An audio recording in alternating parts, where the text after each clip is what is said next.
Okay, so yan Kaponi, nandito tayo kila Tatay Manny.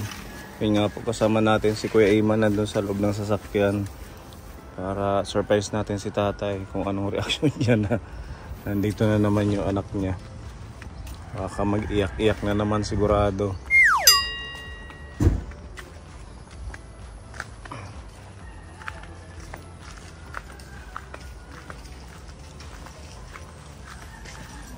Kaupay, Tatay Manny. Dito si Jatlyn. Ang dami yung palay sa inyo to? Ito lang po. Ha? Ito lang po. Ito yung sa inyo, ito. Iniwan ko ni Tatay Gaspar kasi malayo yung pagdala doon. Binibilad ko kasi yan. So ito nabilad na to yung sa'yo? Hindi pa po. Binigay lang po yun sa akin. Binigay sa'yo. Yung pinagtrabahoan po namin, ubos na. Ano na po, naging bigas na. Nag-ani ka din. Kailan pa? Nung ano po, nung nakaraang linggo. Ilang ano naman yung nakuha mo? 3 sako po. Ano yung bigas? Ilan? 1 sako po. Ubus na kaagad yung 1 sako? Hindi pa po. Meron pa po dyan. Meron pa dito. Kaya mo pa mag-ani kahit? Hindi na po. Sakit na po si Jan. May ipit po yung Jan ko. Demoyo ko ako. Ilang buwan na? 6 po. 3 buwan na lang Tatay Manny. Makikita mo na yung apo mo. Naiyak na naman siya. Huwag mong ipitin. Iniipit mo yata. Ano po na kayo po ako. Kasi parang ang liit kung 6 months. Opo. Pero may ano na siya. May makikita na ano. Opo. Kaya na nga po. Parang gumaganon po yung dito po. Dito po. Nagpa-check up ka na? Opo. Nung ano po, Lunes. Anong sabi ng doktor? Ano po, ultrasound po ako, tsaka magpapa-turok po ng titano. Bakit? Ewan ko po. Yung titano po, para sa panganak ko daw po. Ganun ba yun? Opo. Anti-titano, Tatay, ano? Siguro pag preparasyon sa pag-aanak mo. Opo. Ngayong Lunes nga po pinababalik doon. Kaso po kaming pera kasi si Richard may lagnat po. Nandiyan yung asawa mo? Opo, natutulog. Kasi may lagnat po. Hindi, dapat medyo dumistansya ka muna. Opo. Andun po siya dito sa gilid. Andun po ako. Nagsusulat po kasi ako. Nagmumedjol. Opo. Ngayon, tuloy-tuloy lang. At least nakakaano ka na din ng pagpapalay. Tatay Manny, damo kunit iyo palay. Iyo humay. May da niyo bugas yan na ano? Kunti. Kumusta ka na? Okay na. Ha? Okay na. Pugi pa din. Okay na. Tara, hingkagwapo ni Tatay Manny. Kaso nag-iinuraw. Ayaw na pag inuraw. Nag-iiyak-iyak si Tatay hanggang ngayon. Kumain ka na. Opo, po. Anong ulam mo? Wala kang ulam. Walang ulam-ulam. Okay lang yan, basta may kanin. Lagyan mo ng asin. Opo. Ba't makalat dito, Tatay? Mga tapo ng kanin. Pati dito. Ha? Ate Chatlyn, masyadong maamoy na dito sa kwarto ni Tatay. Masakit sa ilong. Tinatapon niya po yung yung hihi niya po dyan. Totoo ba yun, Tatay? Sinasabihan po kasi na huwag tapon dyan. Huwag mo itatapon dyan. Ipapasuhin mo kay Ate Chatlyn dito sa labas. Kasi yung CR na po namin, may na po. Ha? May takip na po yung CR. Nalagyan na ng lingding. Sako lang po. Okay na yan. Pero yung kabila may pawid. Opo. At least may privacy. Yung ano po, yung biniti ko po. Ha? Yung biniti ko po na mahaba at saka yung wala. Ano po, yung biniti ko po, yun po yung nilagay sa likod. Anong binithi? Yun po, yung nipa. Ah, ikaw ang gumawa. Oh, marunong ka na pala, di ba? Mas natututo ka ngayon. Matagal na po kung marunong yan. Ibig ko sabihin, mas natututo ka ngayong magkilos-kilos dahil wala ka ng ibang aasahan. Ano po. Hindi kagaya dati na talagang ang daming nagbibigay ng tulong sa'yo. Ngayon, mas nare-realize mo siguro na dapat pahalagahan pala. Opo. Kasi dati ang daming nagmamahal sa'yo, nagbibigay ng support sa pag-aaral, mga sponsor nagbibigay ng package, sila Tita Virgie. Ngayon siguro mas tumatatak na sa isip mo na dapat pala pinahalagahan mo. Kaya ngayon, dahil nandyan na yan, nagpamilya ka na, magkakaanak ka na, mas lalo kang magsikap at saka yung asawa mo. Kasi wala kang ibang aasahan kundi yung sarili mong sikap. Di ba? Sarili niyong pagsisikap ng asawa mo. Opo. Yung mga sponsor natin, hindi yan lagi. Lalo na pag nakitaan ka na, hindi ka naman sumusunod. Kagaya ng ginawa mo dati na binibigyan ka ng chance, hindi mo ginawa. So, pagsikap na lang tayo. Walang makakatulong sa sarili natin, kundi tayo din, sariling diskarte. At saka tulungan mo si tatay maglinis dito. Kahit yung pagtapon lang ng ihi niya. Tatay, wag mong itapon dyan sa sahig. Ayaw niya naman po makinig. Pinagagalitan ko na po. Sobrang tapang na ng amoy. Hindi na maano dyan. Naligo na yan. Hindi po. May bisita tayo ngayon. Okay lang po. Gusto mong makilala? Asan na po? Ha? Opo. Sige, asan yung ating bisita, Ate Ruby? Pasuyo nga papuntay mo dito. Nandito ang ating bisita.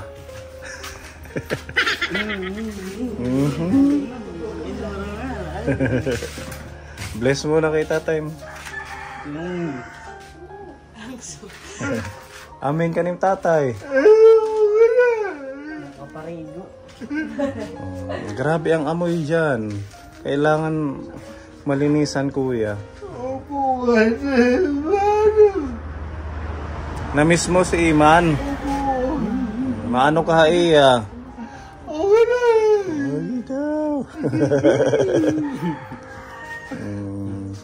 Dito daw muna siya kasi walang pasok, Holy Week. Pwede po. Para magbanding muna kayo. Naamoy mo? Sobra ang tapang ng amoy dito sa kwarto. Ha, tatay, papaliguan ka ni Iman at saka ni Chatlin. Kaya nandito siya para magbanding muna kayo. Saan ka natutulog pag halimbawa? Sa kabila. Sa kabilang bahay. Kay Lola. Opo. Dito kasi walang unan, Dinhilaan ay hiya, ha? Opo, pwede po. Mabalik na let hiya hit Sabado kay may daklas hit Lunes. Opo. Para maalalayan ka niya kung ano man. Mag-usap muna kayo. Maganda yung grado ni Kuya Iman. Matataas.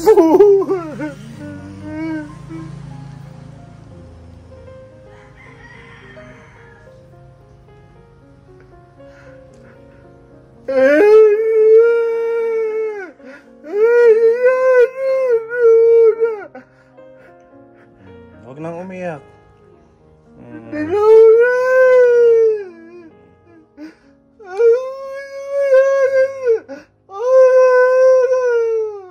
Tapos magsisimba kayo bukas. May malapit namang simbahan dito yung sa Sulat. Okay, tatay, no? Huwag kayong mag-aaway. Kasi Holy Week, dapat nagmamahalan. Kasi kaya ayaw niya nang pumunta dito kasi nag-aaway-aaway lang daw kayo pag nandito siya. Dapat samantalahin niyo yung pagkakataon na magkakasama kayo na magmahalan. Ano? Opo. Ayaw pag pinakiaway. Kay aside iya sugad haak nga. Nagkukwento si Iman pag nandito siya, nakikipag-away ka lang sa Opo, kanya. kasi makulit po eh. Hindi po nakikinig sa inuutos ko. Kuya, halika. Hindi ka pala nakikinig pag nandito ka. Pag umuwi lang po yan, pag may kuryente ngayon, magkikicharge lang po yun. Tapos babalik doon, makikilaro sa pamangkin niya. Naglilinis at nabulit din. Eh, ikaw, giinano ka. Basta ngayon, start ngayon ha, magtulungan kayo. At saka ikaw, dahil may pamilya ka na, iba na yun. O, hindi mo na yun kagaya ng dati na wala ka pang pamilya, asawa na ganun-ganun lang yung ano mo kay Kuya Iman. Siyempre, may mga pangangailangan din sa irerespeto mo bilang nakakatandang ate. Ano? Opo. Tsaka ikaw naman, sumunod ka din. Dapat dito pa lang sa bahay nagtutulungan na kayo. Paano pa kaya sa ibang gawain kung hindi kayo magkasundo?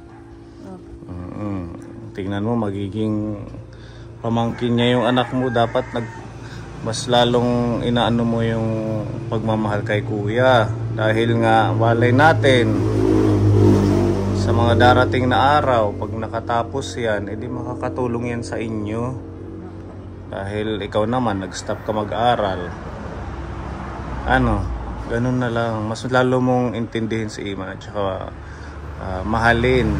Dahil kayong magkapatid lang yung nagtutulungan dito. May mga kapatid kayong iba, pero wala mula pa nung umpisa. Ha? Parang hindi natin maramdaman sa kanila yung pagmamahal. Dahil walang ibang dumadamay sa inyo, kayong dalawa lang. Tumutulong sa tatay nyo, kayong dalawa lang, di ba? Opo. Sabi nga po ni Tate Manny, i-chat ko daw yung mga anak niya. Eh, sabi ko naman, ba't ko i-chat? Eh, wala namang pakialam yan sa'yo. Eh, yung nanditong anak mo, wala kang pakialam din. Mas gusto niya yung mga anak niya sa iba. Yung andito niyang anak. Ayaw niya, tatay? Ayaw mo ng mga anak mo na nandito? Eh, katagal ng panahon. Kung talagang gusto ka nilang alagaan, pinuntahan ka at nilingap. Kaya itong mga nandito, si Iman at saka si Chatlin, yun yung dapat yung mamahalin mo. Kahit kontakin natin ng kontakin yan, napapanood naman nila to sa video kung talagang gusto nilang mag-reach out sa inyo. Kahit ipatext pa natin yan, dahil din siguro sa kanilang sitwasyon. Mahirap yung kanilang kalagayan, may mga pamilya na. Kaya hindi kayo talaga mapupuntahan yan. Mahalin mo si Iman at saka si Ate Chatlin. Minsan nga po, pinapachat niya din si Iman. Sabi ko, pag may klase si Iman, sabi ko, nag-aaral si Iman, wag mo ano. Sabi naman, namimiss niya si Iman. Sabi ko naman, uuwi din yan. Yung relo nyo nabaliktad na. Imbis ng alas 12, naging alas 9 na dito sa taas. Ano ba to, Ate Chatlin? Sira na po yan. Si Iman po yan, nagbaliktad yan eh. Nung huli niyang papunta dito. Bakit nung binaliktad? Kasi sabi niya, nasira daw. Yung ano po, yung mahaba pong ikot. Sabi ni Iman, nasira na daw. Pag mauras, masugad damit pag mauras. Masugad.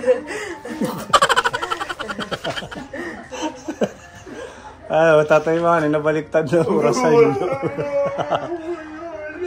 Iba na ang city. Okay lang sa inyo magninang, ninong?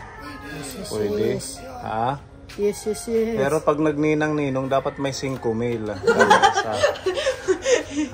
5,000 ang pakimkim, bawat isa. Ilan ba tong 5,000? 1, 2, 3, 4, 5, 6, 5,000. 30,000 sir, kaya mo yan. Kaya ko. Kaya nyo. Diba, Ate Chatlin, yan sila pupunta yan dito pag nanganak ka. Opo. Baby boy na, sigurado. Opo. Ayan, baby boy yung anak ni Ate Chatlin. Ay, nahipadi-padi. Natutulog, may sakit, ano. Hayaan na lang natin. Tapos, kailangan po kasi yung dito niya pahilot kasi ano po. Napilayan. Po, may pilay po siya. Pero susundin po siya ng ano niya, kuya. Para magpahilot dun sa kanila. Ilang araw na siyang walang pasok? Nung Lunes. Lunes, pumasok po siya. Nung pumunta po ako sa Borongan, nagpa-check up. Nung kahapon lang po, tsaka ngayon. Nung Martes, tapos kahapon. So nakapamili ka na ng mga gamit ng baby? Hindi pa po. Dapat Binibigyan lang po ako. Yung bibiliin ko lang po, yung mga parang pampers, gano'n na lang po. Kasi yung mga damit po, binibigyan. May nagbibigay. Opo. Dapat mag-ready ka na. Yung mga, ano ba yun? Yung bansanilya. Meron na po, nakabili na po ako nung pumunta po ako sa Borongan. Huwag ka nang mag-pampers, lampin, para tipid, lalabhan lang. Kasi kung pampers, mauubos ang pera nyo sa pambili ng diaper na yan. Maging praktikal. Malapit ang puso, ayun lang yung pinagawa natin. Labahan ng 2 beses sa isang araw. Yung mga naiihian ng baby. Kahit nga po pa isa-isa lang, basta nakakabili. Basta makompleto po, kahit pa isa-isa lang. Yung last week po ng June, mga June 25 po. So 3 buwan pa. Malapit na, kaya ihanda mo rin yung katawan mo. Opo. Meron kang yung ferrous sulfate. Opo, meron. Nakakahingi ka sa sentro. Binigay po nila. At saka lagi kang mag-update. Kung wag sinabing check up sa susunod na linggo, punta ka. Kapag pa-check up naman po ako. Tsaka yung ganun, doble ingat ka na lang. Para maging safe at saka maging normal yung delivery mo. Pag mga na yan, mga ba yun yung kailangan na mag-walking? Mga 9 months, 8 months? 8 buwan, ka na, maglakad-lakad para hindi ka mahirapan mga anak. Naglalakad-lakad nga po. Pag pumunta po sa Richard doon, naglalakad po pupuntang trabaho sa kuya niya. Po ako, naglalakad-lakad din. Dito sa loob ng bahay, tsaka minsan po sa may dagat. Para naarawan po ako.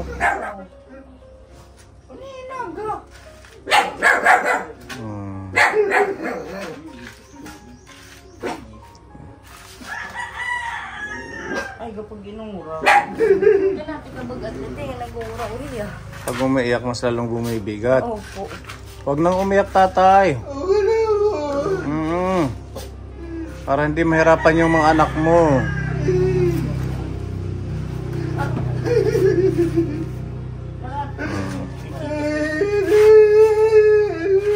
Huwag nang umiyak. Hawakan mo, kuya.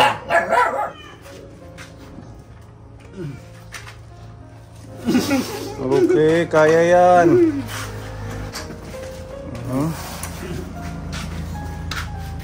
Mas lalong humina na si tatay ngayon, Yung yung buto niya, nakikita na yung buto niya. Nakikita na yung buto. Opo. Sige, kaya mo yan. Sa 21 na anak ni tatay, may 2. Na talagang nagmamahal sa kanya. Nag-matured na si Ate Chatlin. Ibang-iba na siya dati, kuya. Dati may katigasan ng ulo, ngayon marunong nang magtrabaho. Dahil walang choice, kailangan magsikap. Ano, Uday? Meron tayong ayuda, tatay, para sa'yo. May 10 kilong bigas po tayo. Ayan. Tatay, ito po. Dyan na lang, Ate Robin. Dito na lang po. May itlog tayo, Ate Chatlin, lulutuin. Pakaunahin, tatay. Tapos may mga groceries tayo. May biskuit dito. May Mga snack.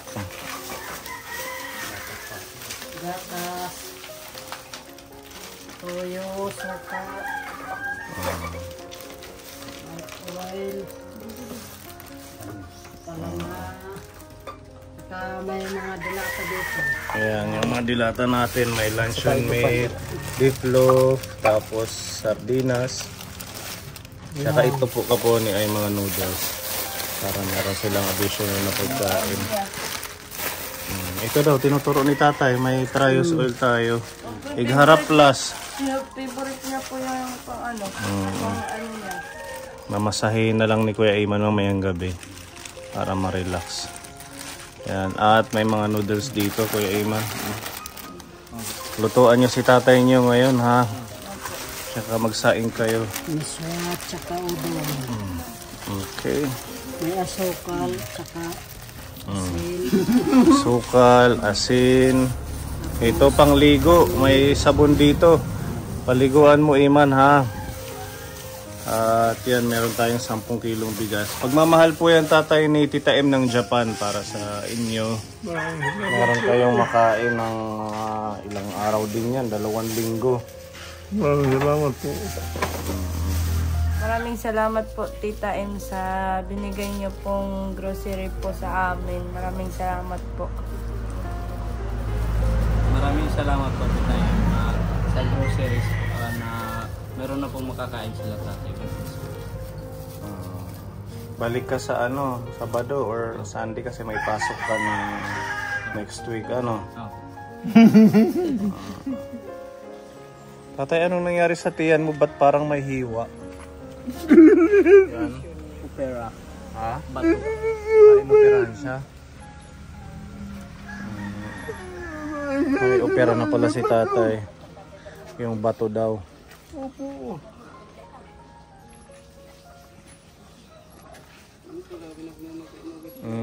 Hindi lang siguro to 3 araw na hindi naligo. Ha? Ito, tungitya. Kuhan. Tangga na.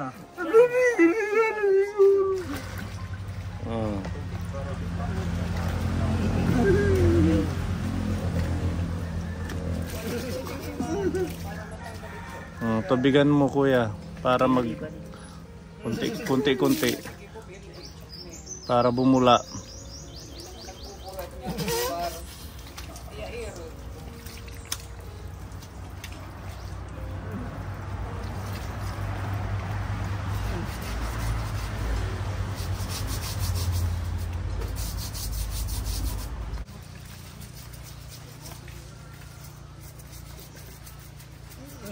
Kuya, gawin nyo yan lagi kay tatay yung ganyan, no? Pag nandito kayo.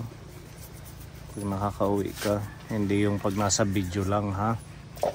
Ginagawa ko ng putang niya pag ako nandito mag-isa. Kasi pag nandito si Richard, di ko pinagagawa kasi yung 10 dami pong ginagawa. Pumunta po kami sa bukid. Kasi kung ano nakikita.